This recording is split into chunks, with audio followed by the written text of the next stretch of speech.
అందరికీ నమస్కారం. నా పేరు Vasu. Welcome to the Lambodar astrology. మనం ఈరోజు డిస్కస్ చేసే టాపిక్ వచ్చి నవగ్రహాలలో రాహు యొక్క ప్రాముఖ్యత. ప్రకృతిలో పొగమంచు, విషవాయువులు, భ్రమలు, మాయలు చూపించే ప్రతి దానిలో రాహుతత్వం ఉంటుంది. మనం ఇంకా చెప్పాలి అంటే కోటేశ్వరుడు బిచ్చగాడు కోటేశ్వరుడుగా మారుతారు. బండ్లు ఓడలు అవుతూ ఉంటాయి. మనం వినే ఉంటాం ఈ సామెతని. సో ఇది నిజంగా పనిచేస్తుందా లైఫ్లో అనేది మనకు డౌట్ వస్తుంది. ఇలాంటి తత్వాన్ని అంటే బిచ్చగాడు కోటేశ్వరుడుగా మార్చగల శక్తి ఒక్క రాహుకు మాత్రమే ఉంది. సో ఆ శక్తి రాహుకి ఎలా వచ్చిందో చూద్దాం. మనం ఈ ఎగ్జాంపుల్లో రెండు పారామీటర్లో చూద్దాం ఈ ఎగ్జాంపుల్ని. ఎలా అంటే రాహుకి ఆ శక్తి ఎలా వచ్చింది, దానికి వెనుక ఉన్న కర్మ ఫలితాలు తెలుసుకోవడం ఎందుకు అంటే రీజన్ ఏంటంటే సోర్స్ అనమాట. అతను ఎందుకు బిచ్చగాడు కోటేశ్వరుడుగా అయ్యాడు, కోటేశ్వరుడు బిచ్చగాడుగా ఎందుకు అయ్యాడు అనేది పూర్వజన్మ అతని కర్మఫలాలు నిర్ణయిస్తాయి. కర్మఫలాల అనుసారంగానే రాహు జీవితంలో మన మీద పనిచేస్తాడనమాట. ఏ ఆధారం లేకుండా ఎవరిని పడితే వారిని బిచ్చగాని చేయడం, కోటేశ్వరుడు చేయడం చేయడు. కర్మ ఫలితాల అనుసారంగానే చేస్తాడు. ఒక వ్యక్తి ఉన్నాడు, ఎగ్జాంపుల్కి ఒక వ్యక్తి పూర్వజన్మలో తన జీవితంలో 85% అన్ని మంచి పనులు చేశాడు. చాలా గొప్ప కర్మలు, దానాలు చేయడము, ఎదుటి వారికి సహాయం చేయడము, ఇంకా మంచి పనులు ఎలాగంటే దైవ కార్యాలలో ఇన్వాల్వ్ అవ్వటం, ఇలా ఎన్ని రకాలు వీలైతే అన్ని రకాల గొప్ప పనులు చేశాడండి. చాలామందికి సహాయం చేశాడు. ఒక 15% ఏం చేశాడంటే పేదలను ఇబ్బంది పెట్టాడు. పేదరికంతో ఉన్న వాళ్ళని ఇంకా పేదరికంలోకి తీసుకెళ్ళడం, వారికి సంబంధించిన సమస్యల్లో ఇంకా సమస్యలు కలిగించడం, ఇలాంటివన్నీ చేశాడు 15%. సో అతను ఈ జన్మలో ఏం అనుభవించాలి అనేది ఎలా నిర్ణయించబడుతుంది? కర్మ ఫలితాలను బట్టే కదా. కర్మ ఫలితాలను బట్టి అది. సో ఈ జన్మలో అతను స్టార్టింగ్లో 15 సంవత్సరాలు చేసిన నెగిటివ్ కర్మలకి ఫలితాన్ని అనుభవిస్తాడా? 85 సంవత్సరాలు గొప్పగా బతికి లాస్ట్లో 15 సంవత్సరాలు తన చేదు కర్మలకి ఫలితాన్ని అనుభవిస్తాడా? మంచి అనుభవించాలి, మంచి ఎంత అనుభవించాలో చెడు కూడా ఖచ్చితంగా అంత అనుభవించాల్సిందే. ఏ దానికి బ్యాలెన్స్ అనేది ఉండదన్నమాట. బ్యాలెన్స్ చేయాల్సిందే కర్మలని. సో 85 సంవత్సరాలు గొప్పగా బతికి లాస్ట్ ఒక 15 సంవత్సరాలు డౌన్ఫాల్ అవడం, పైనుంచి కింద పడడం చాలా ఈజీ ఎవరికైనా. సరే, కింద నుంచి పైకి వెళ్ళడం ఎలా చూద్దాం మనం. స్టార్టింగ్లో ఒక నిరుపేద కుటుంబంలో జన్మించాడు ఆ వ్యక్తి. సో ఈరోజు తిండికి వెళ్తుంది, అలాంటి మిడిల్ క్లాస్ కన్నా ఇంకా తక్కువ కుటుంబంలో జన్మించాడు అతను. సో జీవితం అలాగా కొద్దిగా ఎడ్యుకేషన్ నడిచింది. తర్వాత మనిషి ఏమయ్యాడు, ఒక బిజినెస్ స్టార్ట్ చేసి ఆ బిజినెస్లో లాభాలు వచ్చినాయి. లాభాలు రావడం వల్ల లక్షాధికారి అయ్యాడు. తిండి వరకే ఉండే వ్యక్తి, నిరుపేద కుటుంబంలో జన్మించిన వ్యక్తి 1 సంవత్సరంలో లక్షాధికారి, 2 సంవత్సరాలు కోటీశ్వరుడు, ఒక 5 సంవత్సరాలు ఒక మిలియనియర్ అయ్యాడనమాట. సో ఇంత ఫాస్టెస్ట్ గ్రోత్ ఇచ్చే గ్రహం ఏదైనా ఉంది అంటే అది ఒక రాహు మాత్రమే. ఎలా అంటే అదే మిగతా గ్రహాలు అంతగానం గ్రోత్ ఇవ్వలేవండి. రాహుకే ఆ కెపాసిటీ ఉంటుంది. ఏ గ్రహాలు ఇచ్చినా గ్రోత్ అనేది లిమిటెడ్గా ఉంటుంది.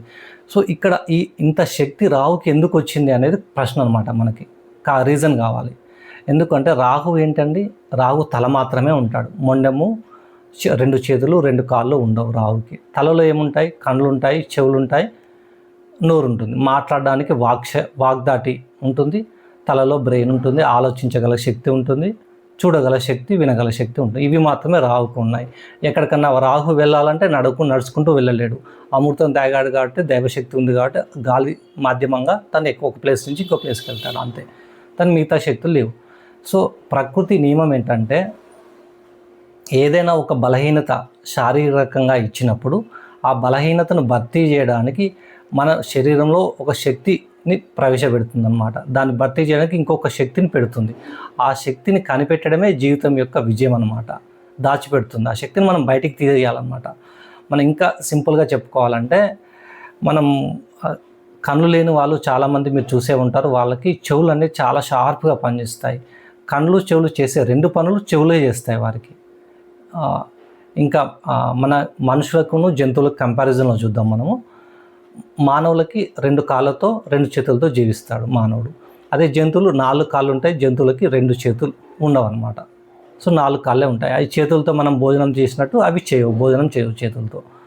సో 2 కాళ్ళ మీద నడవు. అవి ఏ పనులు చేసుకోవాలన్నా, ఆహారం తినాలన్నా నోటితోనే డైరెక్ట్గా తినేస్తాయి. అవి మానవులాగా చేతితో తినవన్నమాట. సో అది వీక్నెస్ అయిపోయింది జంతువులకి. మనిషికి ఏం వీక్నెస్ అయింది? మనిషి 2 కాళ్ళు, మనిషికి ఒక స్ట్రెంత్ ఏంటి, మన చేతులతో తినగలుగుతాం, అన్ని పనులు చేసుకున్న. వీక్నెస్ ఏంటి, ఏ మనిషి అయినా పుట్టిన మనిషి ఈత నేర్చుకోకుండా డైరెక్ట్గా ఈత అంటే స్విమ్మింగ్ చేయలేడనమాట నీటిలో. కంపల్సరీ ఈత నేర్చుకోవాల్సింది. అదే 4 కాళ్ళ జంతువులకి వీక్నెస్ ఇచ్చాడు, స్ట్రెంత్ ఏమి ఇచ్చాడు, 4 కాళ్ళ జంతువులు అవడం వల్ల పుట్టుకతో ఏ ప్రాణి అయినా 4 కాళ్ళ ప్రాణి ఈత నేర్చుకోవాల్సిన అవసరం లేదు, డైరెక్ట్గా నీళ్ళలో ఈత కొట్టగలదు, శక్తి వచ్చేస్తుంది వాటికి స్వతహాగా. సో ఒక వీక్నెస్ ఇస్తే ఇంకొక స్ట్రెంత్ ఇస్తాడు, దాన్ని బలహీనతను బలపరచడానికి ప్రకృతి ఇంకొక శక్తిని ప్రవేశపెడుతుంది మానవుల్లో, ఏ జీవిలో అయినా సరే. సో ఆ శక్తిని ఏంటో కనుగొనాలి. మన ప్రపంచ ప్రఖ్యాత నిక్ ఉజుకికి అనే ఒక వ్యక్తి ఉన్నారు, ప్రపంచ ప్రఖ్యాత మోటివేషనల్ స్పీకర్ అనమాట. చాలా బాగా మోటివేషనల్ స్పీచ్ ఇస్తాడు ఆయన. ఆయనకి స్వతహాగా పుట్టుకతోనే 2 కాళ్ళు 2 చేతులు లేవు. నిక్ ఉజుకికి అని గూగుల్లో టైప్ చేయండి, యూట్యూబ్లో టైప్ చేయండి, అతని వీడియోస్ వస్తాయి. అతను కాళ్ళు చేతులు లేకుండా స్విమ్మింగ్ చేస్తుంటాడు అనమాట. స్విమ్మింగ్ చేస్తాడు, స్కై డైవింగ్ చేస్తాడు. అదే వేరే హ్యూమన్ మైండ్ సెట్ ఎలా ఉంటుంది అందరిది, కాళ్ళు చేతులు లేకపోతే జీవితం అనేది లేదు, ఇంతటితో ముగింపు అయిపోయిందని ఉంటుంది. కానీ అతను జీవితాన్ని అందరికీ ఆదర్శప్రాయంగా మార్చుకున్నాడు అనమాట. సో బలహీనతలు అతనిలో ఇచ్చాడు ప్రకృతి, కానీ ఆయన బలాలుగా మార్చుకున్నాడు. అంత శక్తి అనేది వచ్చింది. సో రాహుకి కదా ఇలాంటి శక్తి అనేది రాహు ఇస్తాడు. రాహుకి అంత శక్తి ఎలా వచ్చిందనే పాయింట్ కదా మనం అక్కడ ఆగాం కదా. కాలపురుషునిలో అంటే జాతక చక్రంలో 2వ స్థానం అనేది రాహుకి ఇష్టమైన స్థానంగా తీసుకుంటారు ఆస్ట్రాలజీ పరంగా, లేదా 3వ స్థానం కొన్ని శాస్త్రాల ప్రకారం 2 లేదా 3వ స్థానం. 2, 3 స్థానం ఎందుకు తీసుకుంటానంటే రాహుకి ఏముంది, నోరు ఉంది, మాట్లాడగలుగుతాడు రాహు. సో తనకు చేయగల శక్తి ఎక్కడుంది, ఆ 2వ స్థానంలో ఉంది. సో తను వాగ్దాటి అనమాట, మాటల మాంత్రికుడు అని కూడా అంటారు రాహుని.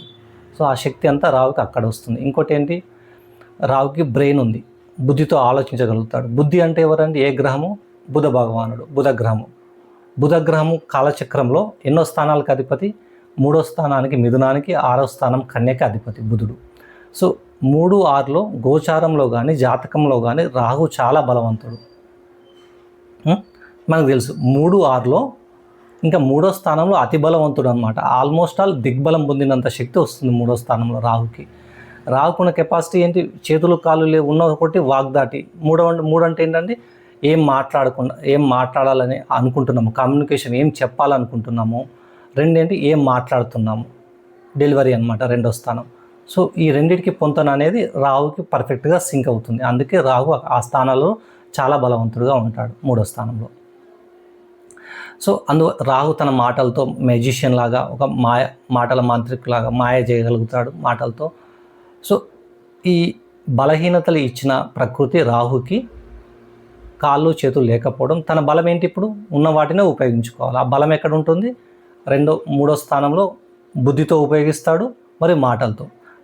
రాహు ఏం చేస్తాడంటే తన మాటలని, వాక్కుని మరియు బుద్ధిని ఒక బ్రహ్మాస్త్రాల్లాగా ఉపయోగిస్తాడన్నమాట ప్రపంచంలో. రాహుకి వాటిని బలంగా చేసుకొని బ్రహ్మాస్త్రాల్లాగా ఉపయోగిస్తాడు. ఉన్న వాటిని, లేని వాటి కోసం బాధపడడు, ఉన్న వాటినే ఉపయోగిస్తాడు. సో రాహుకి శక్తి ఎక్కడి నుంచి వచ్చిందో అర్థమైపోయిందిగా.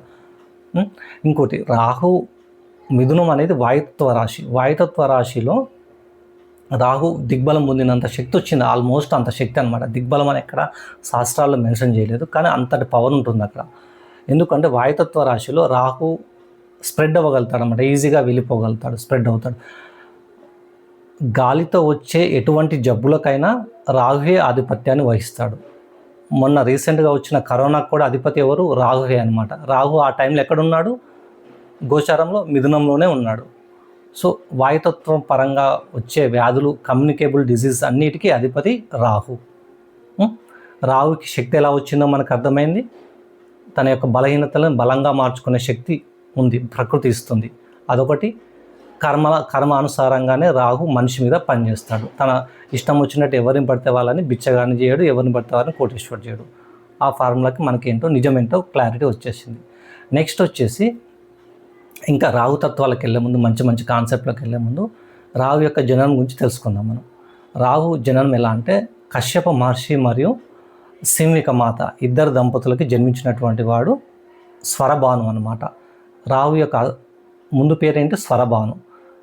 అతను ఏం చేస్తాడు, మీకు అందరికీ తెలిసిన ఒక కథ ఉంది. సముద్ర మదనంలో అమృతాన్ని తీస్తారు, అమృతాన్ని దేవతలు తాగారు. ఆ సమయంలో విష్ణుమూర్తి మోహిని అవతారంలో ఉండి మాయ చేసి అందరికీ దేవతలకి మాత్రమే అమృతాన్ని, రాక్షసులకు అమృతం పంచడం అనమాట. అది గమనించిన స్వరభాను వెళ్ళి దేవతల రూపంలో మాయ వేషధారణ చేసుకొని అందులో కూర్చొని అమృతం తాగుతాడు. అది గమనించిన సూర్యచంద్రులు మోహినికి కంప్లైంట్ ఇస్తారన్నమాట విష్ణుమూర్తికి, ఇట్లా ఇతను చేశాడు స్వరభాను అని చెప్పగా ఏం చేస్తాడు, సుదర్శన చక్రంతో తలను కట్ చేస్తాడనమాట విష్ణుమూర్తి. ఈ సమయంలో ఏమైంది, ఆల్రెడీ అమృతం తాగేసినప్పుడు తల ముండం వేరైపోయినాయి. తల ఒక భాగంగా రాహుగా పరిగణించారు నార్త్ పోల్, కింది సౌత్ పోల్గా కేతువుని పరిగణించారు బాడీ మొత్తాన్ని. సో రాహు యొక్క జనం అలా జరిగింది. రాహు ఆలోచించే విధానం ఎలా ఉంటుందో చూద్దాం. రాహు ఆలోచించే విధానం ఎలా అంటే, ఫస్ట్ ఆలోచించే విధానం తెలుసుకోవడానికి ముందు రాహు ఇష్టాలు అయిష్టాలు తెలుసుకోవాలి. రాహుకి ఇష్టమైనవి ఏంటంటే, నేను ఏదైనా చేయగలను, నేను సాధించగలను, అదొకటి. ఇంకా ఏదైనా సాధించగలను, దాంతోపాటు ఇంకా కావాలి, మొత్తం నాకే కావాలి, అసంతృప్తిగా ఉండటము, ఇవి రాహుకు 4 బాగా ఇష్టం అన్నమాట. ఇష్టం లేని ఏంటి, అసాధ్యము, పరిమితులు, నేను చేయలేను, ఒకరితో పంచుకోవడం, వచ్చిన లాభాన్ని ఇంకొకరితో పంచుకోవడం, రాహుకి ఇవి ఇష్టం ఉండవు అనమాట. రాహుకి ఇంకా ఇష్టమైనవి చెప్పాలంటే నిజం చెప్పకపోవడం, ఎప్పుడు రాహు చాలా ఇష్టపడతాడు అవన్నీ. ఒకటి ఉంటే ఒకటి చూపిస్తాడు అనమాట. రాహు యొక్క నేచర్ బై డిఫాల్ట్గా అలానే ఉంటుంది రాహు యొక్క నేచర్. రాహు జాతకంలో బలంగా ఉన్న వాళ్ళు ఎలా ఉంటారు అంటే, ఎలా అంటే వాళ్ళు కొత్త టెక్నాలజీని బాగా ఇష్టపడతారు. వాళ్ళు రిస్క్ టేకింగ్ మెంటాలిటీ విపరీతంగా ఉంటుంది. నేను ఏదైనా సాధించగలనని బలంగా నమ్ముతారు. కాన్ఫిడెంట్ కాదు, ఓవర్ కాన్ఫిడెంట్ కన్నా ఎక్కువ ఉంటుంది అనమాట. అంత బలంగా నమ్ముతారు ఏదైనా చేయగలనని. ఇంకా చెప్పాలి అంటే ఎదుటి వాళ్ళ యొక్క వ్యసనాలను, ఎదుటి వాళ్ళ యొక్క వీక్నెస్లను కంటి చూపుతో పసిగట్టగల శక్తి ఉంటుంది వారికి. ఈజీగా ఎదుటి వాళ్ళ యొక్క వీక్నెస్లను పసిగట్టగలుగుతారు. రాహు ఎక్కడ పనిచేస్తాడో ఎదుటి వాళ్ళ బలహీనతల మీదనే పనిచేస్తాడు. సో ఇంకా వచ్చేసి సమస్యలు వచ్చినప్పుడు రాహు ఎలా సాధారణంగా ప్రజలు ఎలా ఆలోచిస్తారంటే సామభేద దండోపాయాలని వీటన్నిటిని ఫాలో అవుతారు. కౌటిల్యుడి నీతి ఉంటుంది కదా, చాణక్యుడు చెప్పిన నీతి ఏంటంటే, ఒక సమస్యను పరిష్కరించాలంటే సామదాన భేద దండోపాయాలు 4 ఉపయోగించితే ఏదో ఒక ఉపాయంలో సక్సెస్ వస్తుందంటారు. ఈ 4 పని చేయనప్పుడు జాతకంలో రాహు బలంగా ఉన్నవారు రాహు స్టార్ట్ చేస్తాడు గేమ్ అనేది. అప్పుడు ఒక వ్యక్తి పూర్తిగా నమ్మటం అయిపోయాక రాహు తన పాఠాన్ని స్టార్ట్ చేస్తాడనమాట. ఎలా అంటే ఈ 4 సాధించలేని పనులని రాహు ఒక్కడు సాధిస్తాడు. ఈ 4 రకాలుగా ఎలా చేసినా పని కావట్లేదు, సాధించలేకపోతున్నా అన్నప్పుడు రాహు దిగుతాడు రంగంలోకి. రాహు దిగాడంటే పని చేసుకొని వస్తాడు, 100కి 100% పని చేసుకొని వస్తాడు. ఇంకా చెప్పాలంటే రాహు జాతకంలో బలంగా ఉన్న వాళ్ళు ఎలా ఉంటారంటే, విదేశీ ప్రయాణాలు, విదేశీ కంపెనీలు, విదేశీ కల్చర్, విదేశీ సాంప్రదాయాన్ని బాగా ఇష్టపడే వ్యక్తులు ఎవరంటే రాహు. ఇంకోటి 12వ స్థానానికి జాతకంలో లగ్నానికి సంబంధం వస్తే జాతకుడు విదేశీ ప్రయాణాలు చేస్తాడు. విదేశీలో సెటిల్ అవ్వడం అనమాట, ఫారెన్ కంట్రీస్లో సెటిల్ అవ్వడం జాతకుడికి బాగా ఇష్టపడతాడు అనమాట. అది ఇంకా శని ఏం చేస్తాడు, మన ప్రీవియస్ వీడియోలలో శని బలహీనతలను బలంగా మారుస్తాడు. కానీ రాహు ఏం చేస్తున్నాడండి, రాహు బలహీనతలనే ఆయన వర్క్ చేసేది కూడా బలహీనతల మీదనే. ఎవరైతే బలహీనతలను కంట్రోల్ చేసుకొని జాగ్రత్తగా ఉంటారో ఆ బలహీనతలను వారి అతి బలవంతులుగా మారుస్తాడనమాట.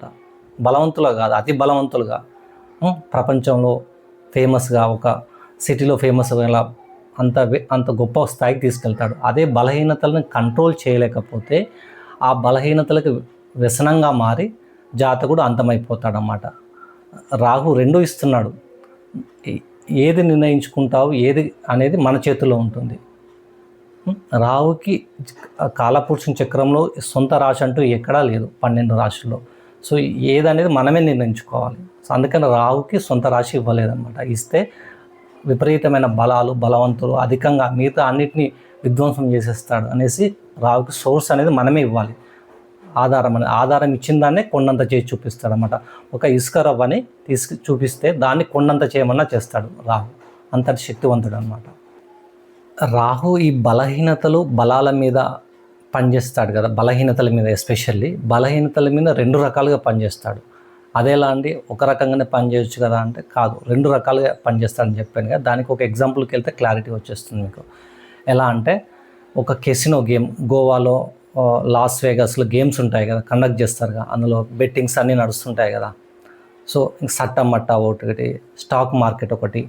ఆ గేమ్ని డిజైన్ చేసే వ్యక్తి ఎవరైతే ఉంటారో రాహు బలంగా ఉన్న జాతకుడు అనమాట. సో ఆ రాహు బలంగా ఉన్న జాతకుడు ఆ గేమ్ని డిజైన్ చేస్తారన్నమాట. అందులో 1000 మంది ఆడితే అందులో 10 మందికి లాభాలు వస్తాయి, 990 మంది నష్టపోతారు. సో తీసుకోవడమే ఉంది 90%, 99%. సో అలాంటి గేమ్ డిజైన్ చేసే కెపాసిటీ రాహుకు ఉంటుందన్నమాట. సో అందులో వచ్చి డబ్బులు కోల్పోయిన వాళ్ళంతా ఎవరండి? వ్యసనాలకి, తన కోరికలను కంట్రోల్ చేసుకోలేక అప్పుడు వారిని ఏం చేస్తాడు రాహు? బానిసలు చేస్తాడు వ్యసనాలకి. సో వాళ్ళంతా వచ్చి ఆ డబ్బును కోల్పోతారన్నమాట. సో అది ఇక్కడ మనీని కోల్పోయేవాడు రాహువే, మనీ సంపాదించేవాడు కూడా రాహుతత్వం ఉన్నోళ్ళే. సో బలంగా ఉన్నోళ్ళు సంపాదిస్తారు, బలహీనంగా ఉన్నోళ్ళు వ్యసనాలకు అలవాటే మనీని కోల్పోతారన్నమాట. రాహు చెడ్డ గ్రహం కాదు చెప్పాలంటే, మనం ఓన్లీ నెగిటివ్నే చూడవద్దు రాహుని. సంతృప్తి విలువను చూపే గ్రహం అనమాట. రాహు ప్రపంచానికి మనం చూపిస్తాడు. కాకపోతే ఏంటంటే ప్రపంచాన్ని మనం చూపిస్తాడు, కాకపోతే నిన్ను నువ్వు మర్చిపోతావని గుర్తు చేస్తూ ఉంటాడనమాట రాహు. రాహు అన్నీ ఇవ్వగలడు, కానీ ఒక సంతృప్తి మాత్రం ఇవ్వడు. రూల్ ఏంటంటే రాహు గుర్తుపెట్టుకోవాలి, అన్నీ ఇవ్వగలడు మనకి, ఒక సంతృప్తిని మాత్రం ఇవ్వలేడు రాహు.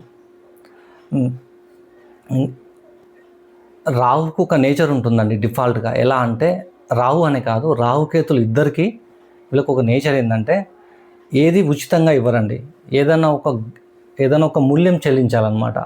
ఎలా అంటే ఒక దొంగల ముఠాలో జాయిన్ అవ్వాలన్నప్పుడు, మనల్ని సభ్యత్వం తీసుకోవాలన్నప్పుడు మనం ఏదైనా ఒకటి మూల్యం చెల్లించాలి. ఏదో ఒకటి గిఫ్ట్ రూపంలో కానీ, కానుక రూపంలో కానీ, మన సొంతదైనా ఏదన్నా ఒకటి దొంగిలించి, వెనకటి కాలంలో చెప్తుంటారు, ఒక దొంగ, మనం మూవీస్లో కూడా చూసాను, ఒక దొంగల ముఠాలో జాయిన్ అవ్వాలంటే ఒక గిఫ్ట్ తీసుకొచ్చి ఇస్తారన్నమాట ఫస్ట్. సో అదేవిధంగా మనం మూల్యం చెల్లించినాకే రాహుకేతులు ఫలితాన్ని ఇస్తారు. అంతవరకు మూల్యం చెల్లించకుండా ఏది ఈజీగా ఇవ్వరు. ఫారెన్ కంట్రీస్కి వెళ్తారు కదా, వాళ్ళు ఏదో ఒక మూల్యం చెల్లించాలి. ఏంటంటే వాళ్ళ యొక్క తన సొంత దేశాన్ని, సొంత కల్చర్, ఫ్రెండ్స్ సర్కిల్ మొత్తాన్ని కోల్పోతారు, ఒంటరితనాన్ని అనుభవిస్తారు. ఏదో ఒకటి మూల్యం చెల్లిస్తేనే రాహు ఇస్తాడు, యాక్టివేట్ అవుతాడు అనమాట. సో రాహు యొక్క నేచర్ అది. రాహు యొక్క భ్రమలు మాయలు అంటుంటారు కదా, రాహు యొక్క భ్రమలు మాయలు ఎలా ఉంటాయో చూద్దాం ఎగ్జాంపుల్లోకి వెళ్ళి. ఎలా అంటే రాహు భ్రమలు తెలుసుకోవడానికి ముందు మనం రాహు ఇచ్చే రంగాలు, ప్రొఫెషన్స్ ఏంటో తెలుసుకోవాలి. రాహు ఎలాంటి ప్రొఫెషన్స్ ఇస్తాడండి? శుక్రునితో కలిస్తే సినీ నటులు తయారు చేస్తాడు. శుక్రుడు అంటే ఆకర్షణ కదా, ఆ సినీ నటులు వీళ్ళకి అందరికీ ఏంటి విపరీతమైన ఆకర్షణ ఉంటేనే వాళ్ళు సినీ నటులు అవ్వగలుగుతారు. ఆకర్షణని ఇంకా 1,00,000 రెట్లు పెంచేస్తాడు ఒక వ్యక్తి యొక్క ఆకర్షణ. పెంచితే సెలబ్రిటీలు అయిపోతారు వాళ్ళు. సో రాహు శుక్రునితో కలిస్తే సినీ నటులు అవుతారు. రాహు గురుతో కలిస్తే హెచ్ఓడి అనమాట, హెచ్ఓడి ఆఫ్ ద డిపార్ట్మెంట్. గురువుల హైయెస్ట్ పొజిషన్ ఏంటి? రీసెర్చ్ ఆ లెవెల్కి వెళ్ళిపోతారు అనమాట. ఇంకా వేరే గ్రహాలు బుధుడితో బిజినెస్ మ్యాగ్నెట్స్, బుధుడు కలిసి విపరీతమైన బిజినెస్ అనమాట, మంచి పెద్ద పెద్ద బిజినెస్ మ్యాగ్నెట్స్. సో రాహు ఏ గ్రహంతో కలిస్తే ఆ గ్రహతత్వాన్ని కొన్ని 1,00,000 రెట్లు పెంచుతాడనమాట. ఆ తత్వం అనేది రాహుకు ఉంటుంది. సినీ నటులు అయిపోయింది. ఇంకా ఏ రంగాలకి ఓన్లీ సినీ నటులు వీళ్ళకేనా అంటే కాదండి. ఏదైనా ఆకర్షించి, ఇప్పుడు అనస్థీషియా డాక్టర్ ఉంటారు, మత్తిచ్చేసక్షులు, విష రసాయనాలు, వీటన్నిటి వృత్తులలో కూడా రాహు ఆధిపత్యాన్ని వహిస్తారు. ఇవి కాకుండా టెలివిజన్ ఉంది కదా, ఇంటర్నెట్ ఉంది, ఆర్టిఫిషియల్ ఇంటెలిజెన్సీ ఉంది, యూట్యూబ్ ఛానల్ ఉంది, యూట్యూబ్ ఉంది, వీటన్నిటికీ రాహువే ఆధిపత్యాన్ని వహిస్తాడనమాట. రాహు ఇచ్చేది మాయలు భ్రమలు ఇవే కదా, వీటన్నిటిలో మాయలు భ్రమలే ఉంటాయి. సో రాహు ఇచ్చే మాయలు భ్రమలని ఇంకా క్లారిటీగా మనకు అర్థం కావాలంటే, ఒక మెజిషియన్ ఉంటాడు కదండి, ఒక మెజిషియన్ ఎగ్జాంపుల్గా తీసుకోవచ్చు రాహుగా. ఒక మెజిషియన్ ఏం చేస్తాడు? తన చేతులతో, తన నోటితోనే మాయలు చూపిస్తాడనమాట. ఎలా అంటే ఒక పావురాన్ని ఒక పులిలాగా మారుస్తాడు, ఒక పులిని పావురంగా మారుస్తాడు. నిజానికి మారుతాయా? పావురం పులిగా మారుతుందా? పులి పావురంగా మారుతుందా? అసలు ఏం మారదు. వాస్తవికంగా అలానే ఉంటాయి. మనకి అలా భ్రమను కలిగిస్తాడనమాట. సో ఆ భ్రమను కలిగించే శక్తి మెజిషియన్కి ఉంది. అంటే రాహు. మెజిషియన్ అంటే ఎవరు కాదు, రాహు. సో అలాంటి తత్వం ఉంటుంది. ఇంకా మనం జనరల్గా లైఫ్ స్టైల్లో మనం రోజు చూస్తుంటాం. ఎలా అంటే ఒక మూవీకి ఆ టికెట్ కొనుక్కొని మనం బుక్ చేసుకొని వెళ్ళే రోజు, ఆ రోజు మన హడావుడిగా రెడీగా త్వరగా రెడీ ఫాస్ట్గా మన నార్మల్గా వెళ్ళే స్పీడ్ కంటే సినిమా స్టార్టింగ్ పేర్లతో కామెడీ మూవీ అయితే కామెడీ మూవీ, హర్రర్ అయితే హర్రరు, ఎవరు ఇష్టమైన మూవీ అయితే అడ్వెంచర్, వాళ్ళకి ఆ మూవీకి బాగా ఇష్టపడ్డ మూవీని చాలా ఫాస్ట్గా వెళ్ళి స్టార్టింగ్ నుంచి నేమ్స్ పంచి చూడాలనుకుంటారు. మూవీ అంతా అయిపోయాక స్టార్టింగ్ వెళ్ళిన ఉత్సాహం అనేది దాంట్లో 10% కూడా ఉండదు. మొత్తం డల్ అయిపోతారు. ఇంతే నా మూవీ ఇంతే అని అనిపిస్తుంది మనకి బయటకు వచ్చాక. బయటకు వచ్చాక ఏం ఆలోచిస్తారు? ఒక స్టూడెంట్ అయితే హోంవర్క్ టీచర్ ఇచ్చిన హోంవర్క్ పెండింగ్ ఉంది, ఇంటికి వెళ్ళి హోంవర్క్ చేసుకోవాలి. అదే ఫ్యామిలీ పర్సన్ అయితే ఇంటికి వెళ్ళి రైస్ అవి చేసుకోవాలి, వంట చేసుకోవాలి. అదే ఒక ఎంప్లాయీ అయితే బాస్ నా టాస్క్ ఇచ్చిన ఆ టాస్క్ అంతా పక్క పెట్టిన ఇప్పుడు వెళ్ళి నైట్ అంతా కూర్చొని ఆ టాస్క్ చేయాలి, పెండింగ్ అయిపోయింది. సో ఆ భ్రమలు అనేది పటాపంచలు అయిపోతాయి. అది ఒక భ్రమలాగా ఉంటుంది, తెర తొలగిపోతుంది అనమాట. సో రాహు ఇచ్చేది భ్రమ అనేది అంత పవర్ఫుల్గా ఉంటుంది. నిజానికి భ్రమ అవసరమా లేదా జీవితంలో అంటే కొన్ని పనులు సాధించడానికి ఆకర్షణ శక్తి విపరీతంగా ఉండాలన్నమాట. సో ఆ ఆకర్షణ శక్తి రాహు వల్లనే అవుతుంది. అలాగే వ్యసనాలు కూడా ఎడిక్షన్ అన్నమాట. లిక్కర్, ఆల్కహాలిక్ ఎడిక్షన్, ఇవన్నీ డ్రగ్స్ ఎడిక్షన్, ఇవన్నిటికీ రాహు ఒక్క గ్రహం కాదు, మిగతా గ్రహాలతో పాటు రాహు యాక్టివేట్ అవ్వడం వల్ల ఈ ఎడిక్షన్కి బానిసైపోతాడు మనిషి. సో రాహు బలహీనతల మీదే పనిచేస్తాడు. ఎస్పెషల్లీ బలహీనతలను కంట్రోల్ చేసేది ఎవరంటే రాహు ఈజీగా కంట్రోల్ చేయగలుగుతాడు అన్నమాట. ఈ బలహీనతలకి మనం ఇప్పుడు బలహీనతల మీద పనిచేస్తాడని చెప్పాం కదా. కుజుడు ఏం చేస్తాడండి? కుజుడు ఫిక్సర్ అనమాట. సెటిల్మెంట్ చేస్తాడు. సెటిల్మెంట్ చేస్తే ఎలా ఉంటుంది? ఇరు వర్గాలను కూర్చోబెట్టి సెటిల్మెంట్ అనమాట, ఫిక్స్ చేయడం అనమాట, ఆ సమస్యను సాల్వ్ చేయడం. ఇరు వర్గాలు రెండు వైపుల వాళ్ళు లాభం పొందుతారు. సో ఫిక్సర్ అంటే మూవీస్ కూడా చూస్తుంటాం. ఆ సెటిల్మెంట్ చేసే క్వాలిటీ ఎవరి నుంచి వచ్చింది? కుజు నుంచి వచ్చింది అనమాట. రాహు కూడా సమస్యలను సాల్వ్ చేస్తాడే, ఇంకా చాలా ఫాస్ట్గా, చాలా అడ్వాన్స్గా సాల్వ్ చేస్తాడు. మరి ఇతను ఏమనాలి రాహుని అంటే, రాహు సాల్వ్ చేయడం ఎలా ఉంటుంది అంటే, ఒక ఇద్దరు వ్యక్తుల సమస్యని మధ్యలో సాల్వ్ చేస్తే మొత్తం లాక్కోవడమే ఉంటుంది రాహుది, ఇవ్వడం అనేది ఉండదు. రాహుకి ఇవ్వడం అనేది ఇష్టం ఉండదు, లాక్కోవడమే ఇష్టం అనమాట. మొత్తం లాగేసుకుంటాడు రాహు, ఎవరికి ఏమి ఇవ్వడనమాట, మొత్తం లాగేసుకుంటాడు రాహు. అలాంటి నేచర్ అనమాట రాహు. సమస్యను సాల్వ్ చేస్తాడు, కానీ అందులో ఒక వ్యక్తి పూర్తిగా నష్టపోతాడు. సట్టమట్ట స్టాక్ మార్కెట్లో ఒక వ్యక్తి పూర్తిగా నష్టపోతాడు, ఇంకో వ్యక్తి పూర్తిగా లాభం పొందుతాడు స్టాక్ మార్కెట్లో. సో అలాంటి వాటికి రాహు ఆధిపత్యాన్ని వహిస్తాడు అనమాట. రాహు న్యాయం ఎలా ఉంటుందంటే, ఒక వ్యక్తి పూర్తిగా నష్టపోవడం, ఒక వ్యక్తి పూర్తిగా లాభపడడం, అలాంటి సెటిల్మెంట్ రాహు చేస్తాడనమాట. సెటిల్మెంట్ అనదు దాన్ని యాక్చువల్గా. సెటిల్మెంట్ అంటే విన్ టు విన్ సిచ్యువేషన్, ఇద్దరికి ఉండాలి.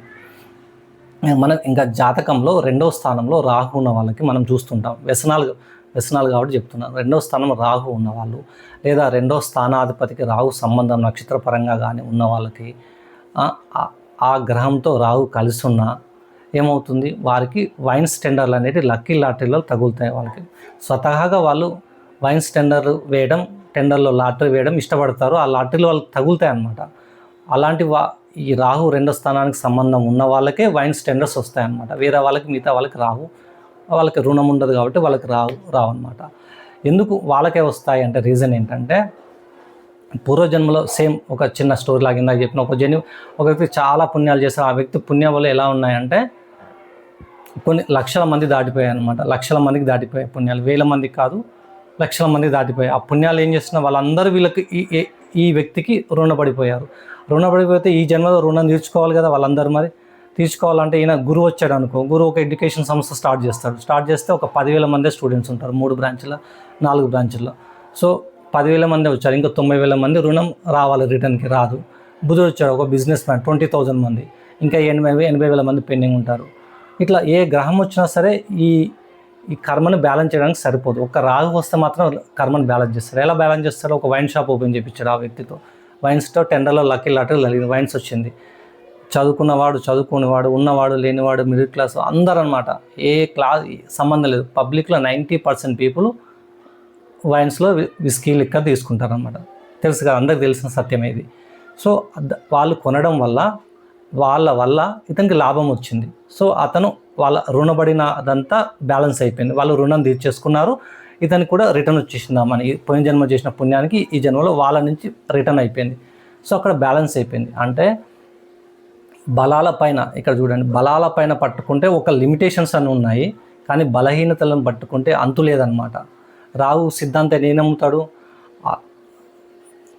రాహుకి ఏం సిద్ధాంతాన్ని నమ్ముతాడు? రాహు నేర్పించే పాఠం ఏంటంటే, రాహుకి అసాధ్యము, పరిమితులు అనేవి కేవలం ఒక మనసుకు మాత్రమే, లేదా మనసుకు కాదు, శరీరానికి కాదు, కేవలం ఒక మన నమ్మకాలలోనే ఉంటాయంటాడు రాహు. ఎందుకు నమ్మకాలలోనే ఉంటాయంటే, రాహు నమ్మేది ఏంటంటే, సృష్టిలో సరిహద్దులు, పరిమితులు అనేటివి లేనే లేవు అనే సిద్ధాంతాన్ని నమ్మేవాడు రాహు అన్నమాట. సో కేవలం మన మనసులో ఆలోచన, శారీరకంగా ఒక 2 చేతులు 2 కాళ్ళు లేవని మాత్రం జీవితం అయిపోయింది అనుకోలే. విక్ నీకు ఉజుకి. సో మనసులోనే పెట్టుకుంటాం ఆలోచనలు, మనకు నమ్మకాలలో పెట్టుకుంటాం. అంతేగాని నిజానికి ప్రకృతిలో సరిహద్దులు, పరిమితులు అని లేవనే సిద్ధాంతాన్ని నమ్మేవాడు రాహు అన్నమాట. రాహు అంటేనే మాయా భ్రమలు. రాహు నిజాన్ని ఎప్పుడు చెప్పడు, ఒకటి ఉంటే ఒకటి చూపిస్తాడు అన్నమాట జనాలకి. మెజిషియన్ కదా, సో ఆ నేచర్ డిఫాల్ట్గా ఉంటుంది. మోసము ఇవన్నీ రాహుకి బై డిఫాల్ట్గా ఉంటాయన్నమాట. అంతేనండి. Thank you. నమస్కారం.